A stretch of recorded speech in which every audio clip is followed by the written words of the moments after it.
Pre matric ఇంకా post matric hostels 13 ఉన్నాయి అధ్యక్ష. ఇందులో 8 వాటికి గవర్నమెంట్ బిల్డింగ్స్ ఉన్నాయి అధ్యక్ష. 5 ప్రైవేట్ బిల్డింగ్స్లో నడుపుతున్నారు అధ్యక్ష. ఈ 5 వాటికి ఏమైనా గవర్నమెంట్ బిల్డింగ్స్ కట్టించే ఉద్దేశం ప్రభుత్వం ఏమైనా చేస్తుందా? ఈ హాస్టల్స్లో 7 వాటికి కాంపౌండ్ వాళ్ళు లేవు అధ్యక్ష. అలాగే 12 దానిలకి ఆర్ఓ ప్లాంట్స్ లేవు. కొన్ని ఎలక్ట్రిఫికేషన్ ఇంకా టాయిలెట్స్ సదుపాయాలు లేకోకుండా ఉన్నాయి. వీటికి ఏమైనా ఫండ్ రిలీజ్ చేసి ప్రభుత్వం ఇవి ఏర్పాటు చేసే ఆలోచన చేస్తుందా? ఇంకా పుట్టపర్తి నియోజకవర్గంలో బుక్కపట్నంలో Mahatma Jyotirao Phule welfare school for girls ఉంది అధ్యక్ష.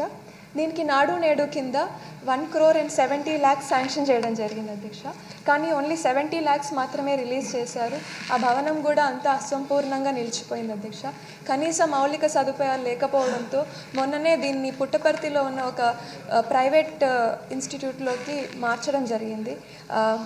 మంత్రివర్యులు కూడా వచ్చి దాన్ని విజిట్ చేశారు అధ్యక్ష. ఇప్పుడు ఉన్న ఎస్టిమేట్ ప్రకారం దానికి 3 కోట్లు అవుతుంది అధ్యక్ష. మంత్రివారు దీనికి ఏమన్నా దీన్ని రిలీజ్ చేసి దాన్ని కట్టించాల్సిందిగా మీ ద్వారా కోరుతున్నాను అధ్యక్ష. సార్ ఇంకొకటి సార్, మెగా డిఎస్సి రిలీజ్ చేస్తున్నారు కదా అధ్యక్ష, 16,347 టీచర్ పోస్టుల కోసమని.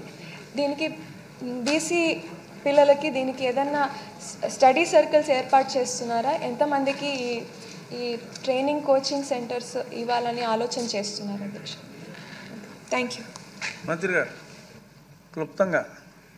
సార్ ధన్యవాదాలు అధ్యక్ష. ప్రశ్న పెద్దది అధ్యక్ష, అందుకని సమాధానం అంత అలా ఉండక్కర్లా. మరి సోదరులు అడిగినట్లుగానే నా బీసీలు నా కాపులు అనే అన్ని రంగాలని ఓటేయించుకొని కులాలను చూపించి ఓటేయించుకొని గత ప్రభుత్వం మోసం చేసిందనే విషయం మీకు అందరికీ తెలుసు అధ్యక్ష.